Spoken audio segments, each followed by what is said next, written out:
It has long been suspected that Malcolm X was assassinated by the U.S. government in 1965 because he posed a very serious threat to the establishment during a time of great civil unrest over civil rights. And one of the main things being his decision to not seek segregation from white people, but to create fronts for social justice across the United States.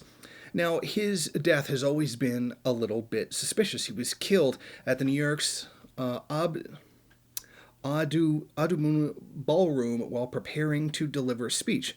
3 members of the Nation of Islam, a group that he had broken off and created his own contingent of, rejecting the long-standing principles of the Nation of Islam.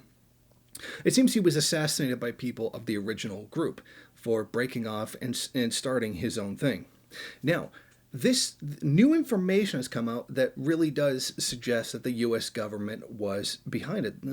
A letter was released by the family that was attributed to a former undercover NYPD officer by the name of Raymond Wood. Raymond Wood's letter stated that he had been pressured by his NYPD supervisors to lure 2 members of Malcolm X's security detail into committing crimes that resulted in their arrest just days before the fatal shooting. Those arrests kept the 2 men from managing the door security at the ballroom and was a part of conspiracy between the NYPD and FBI to have Malcolm killed, according to the letter. It reads, "Under the direction of my handlers, I was told to encourage leaders and members of the civil rights group to commit felonious acts." Now, of course, the FBI has declined to comment on the matter, as you imagine they very probably would. What this does show that at least that there's significant evidence that the FBI and the New York Police Department were behind his assassination by at least getting his security detail removed before he was assassinated.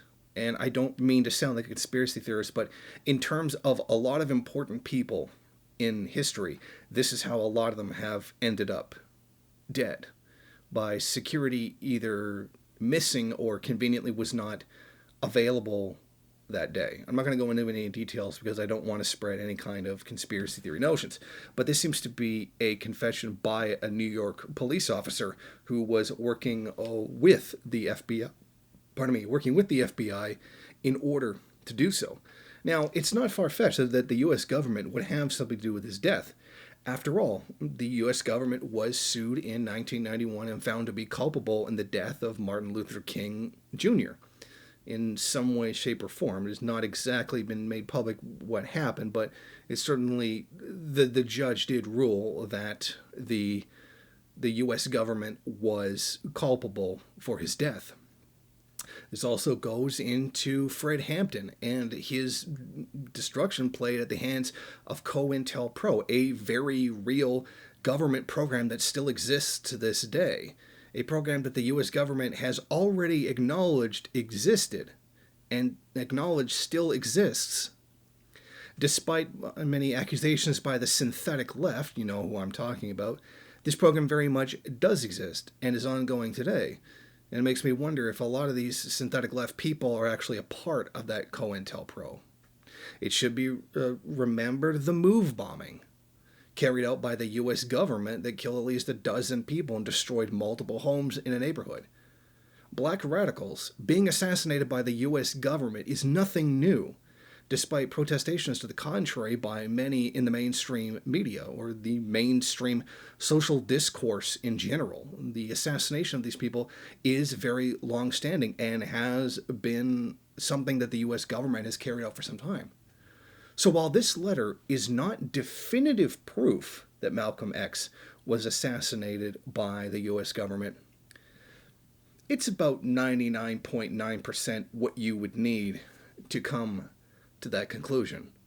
And maybe one day we will finally get the truth about what happened, but I'm not exactly going to keep my fingers crossed or hold my breath on the matter. Thank you for watching. If you like this program, then please head over to my Patreon page and set up a monthly donation.